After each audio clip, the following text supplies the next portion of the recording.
वैसे तो मैं प्रीता के साथ किसी भी बात पे कभी अग्री नहीं करती हूँ, लेकिन इस बात पे प्रीता के साथ अग्री करूंगी।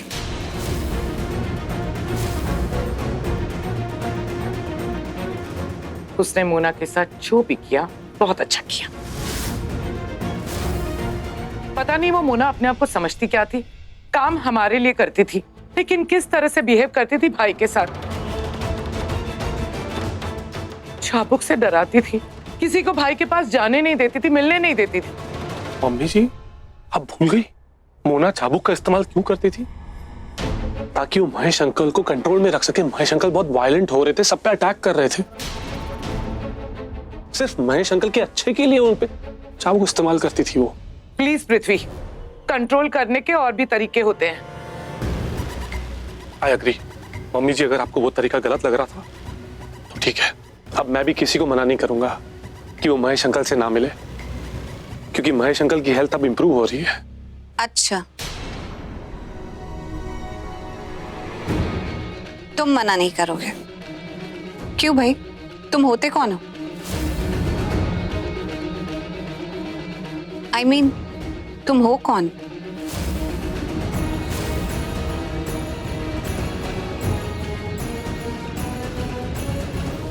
एक्सक्यूज मी करण, ये सूप पापा को पिला दो।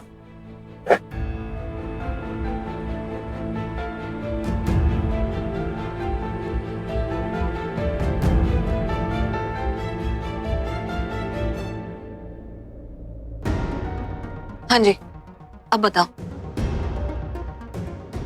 कौन हो तुम? डॉक्टर हो? तुम हमें बताओगे कि महेश पापा की दिमागी हालत ठीक है कि नहीं है, वो कितने रिकवर हो चुके हैं, कितने नहीं हो चुके हैं, वो यहाँ रहेंगे या बेसमेंट में रहेंगे? तुम कौन होते हो बताने वाले? हाँ,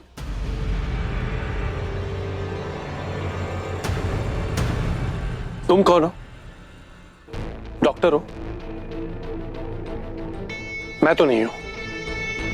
और तुम सिर्फ एक फिजियोथेरेपिस्ट हो, ये मैं नहीं, सब जानते हैं। साइकियाट्रिस्ट भी हो क्या? चुप करो।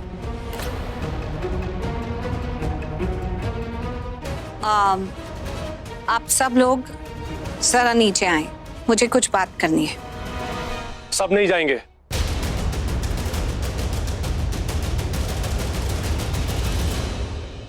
मेरा मतलब है, महेश अंकल की तबीयत खराब है, वो डरे हुए हैं, वो सहमे हुए हैं। प्रीता, तुम भूल गई क्या? इनकी देखभाल कौन करेगा? मोना को तो तुमने निकलवा दिया। परिवार में से कोई तो यहाँ रहना चाहिए ना उनकी देखभाल करने के लिए। उनका बेटा है, देख रहे हो ना?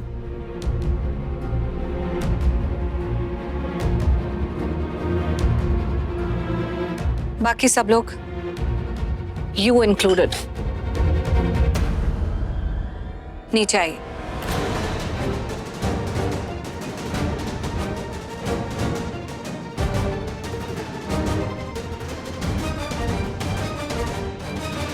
कृति जी, तुम यहीं रुको, अपने मामा जी का ख्याल रखो। ओके?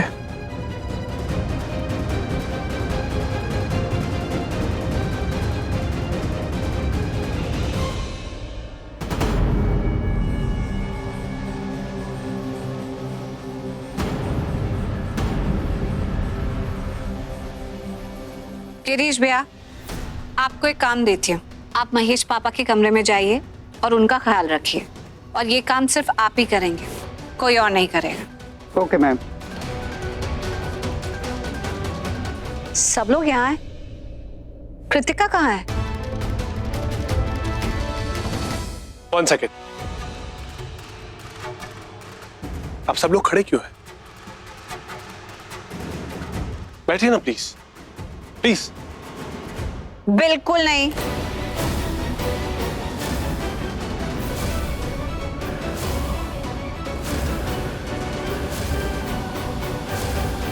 खड़े रहिए, बहुत काम है करने के लिए। फटाफट अपना अपना काम समझिए और काम पर लग जाइए। और तुमसे जो पूछा है उसका जवाब दो। कृतिका कहाँ है? मैंने उसे महेश अंकल के कमरे में भेजा है।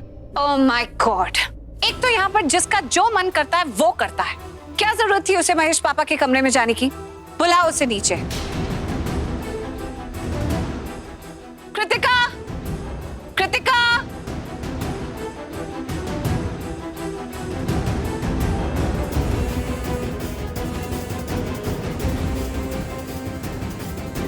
क्या हो गया? इतनी जोर से चिल्ला के क्यों बुला रहे हो? एक तो तुमने कसम खा ली है कि तुमने मेरी बात नहीं सुननी। क्या मैंने तुम्हें कहा था कि तुम महेश पापा के पास रुको? नहीं ना। देखो, वैसे मैं महेश पापा की रिस्पॉन्सिबिलिटी तुम्हें दे सकती थी, लेकिन जिस तरह के हालात हैं उसमें मैं तुम्हें ये काम नहीं दे सकती हूँ। ये काम गिरीश का है, तुम्हें करने की जरूरत नहीं है। अभी के लिए मैं ऐसा नहीं कर सकती। मतलब क्या? मामा जी हैं वो मेरे, आपसे पूछ के थोड़ी मिलने जाऊंगी उन्हें। और आप होते कौन हो मुझे सब बोलने वाले? प्रिंसिपल हो मेरे, टीचर हो कि मैं आपकी बात मानूंगी, आप जो बोलोगे सुनूंगी? मुझे प्रिंसिपल और टीचर बनने की क्या जरूरत है? मैं इस घर की मालकिन हूँ। इससे बड़ा कुछ और क्या होगा? एक तो मुझे तुम्हारा समझ में नहीं आता, तुम अपनी लाइफ में कर क्या रही हो? तुम्हारी लाइफ का मकसद क्या है, एजेंडा क्या है, फोकस क्या है? कुछ फोकस करने के लिए तुम्हारे पास है ही नहीं। इसलिए अपना सारा फोकस तुमने पृथ्वी पर लगा रखा है। अब जो वो कहता है वो तुम करती हो, उसके इशारों पर सारा दिन नाचती रहती हो। तुम नोटिस नहीं कर रही हो, लेकिन उसी की जैसी होती जा रही हो। और अगर इसी रास्ते पर चलती रहे ना तो किसी दिन अपना ही नुकसान कर बैठोगी। आप ऐसे कैसे बोल सकते हो? आप कुछ ज्यादा नहीं बोल गए हो? मैं बहुत बोल नहीं चुकी हूँ, तुम बहुत कर चुकी हो। अगर तुम्हें गिरीश का काम करने का इतना शौक है तो आओ किचन में, गिरीश के और काम भी समझा देती हूँ। ऐसा क्यों नहीं करती? रोज सुबह सबका ब्रेकफास्ट तुम बनाया करो।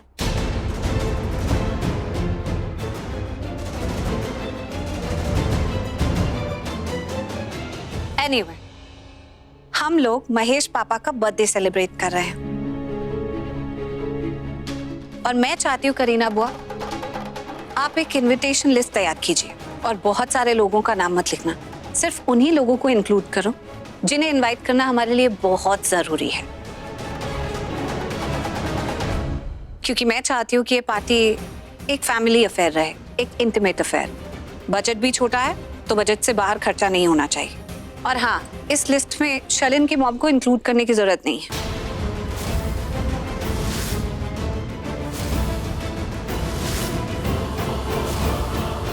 क्यों जरूरत नहीं है? मेरी मॉम करीना बुआ की बेस्ट फ्रेंड है और वो मेरी मॉम है, वो पार्टी में जरूर आएंगे। देखो, अगर तुम अपनी मॉम को बहुत मिस कर रही हो तो तुम क्यों नहीं चली जाती उनसे मिलने? तुम्हारा नाम भी हम लिस्ट से काट देते हैं। दादी, आपके बेटे का बर्थडे है, आप तो बहुत खुश होंगी ना, और आपको अपने बेटे की पसंद नापसंद बहुत अच्छे से पता है। तो ये आपकी रिस्पॉन्सिबिलिटी है कि किचन में जाकर अपने बेटे की फेवरेट स्वीट डिश तैयार करें। बाहर से केटरिंग नहीं होने वाली है, बाहर से खाना नहीं आएगा। घर वाले यानी कि आप लोग ही किचन में खाना तैयार करेंगे गेस्ट्स के लिए और अपने लिए। आई थिंक हम बहुत सारे लोग हैं जो मिलकर काम करें तो अच्छा खासा मेन्यू तैयार कर सकते हैं खाने के लिए। आप अपने साथ राखी माँ को इन्वॉल्व कर लेना। और ये शलन, ये भी तो घर में कुछ करती नहीं है, अपनी छोटी बहन को लेकर ये भी आ जाएगी आपकी हेल्प करने। बाकी कृतिका, तुम भी खाना अच्छा बना लेती हो, कुछ तुम प्रिपेयर कर लेना। करीना बुआ को भी लगा लो ना अपने साथ, तो इनका भी ध्यान फोन से थोड़ा हट जाएगा। और समीर जी भाभी। तो डेकोरेशन सुपरवाइज करोगे। ये डेकोरेटर्स होते हैं बड़े चालू, महंगी महंगी चीजें लगा देते हैं और फिर बड़े बड़े बिल पकड़ा देते हैं। हम एक बजट पार्टी कर रहे हैं तो बजट से पैसे एक्सीड नहीं होने चाहिए, तो तुम उसका ध्यान रखना। ठीक है भाभी।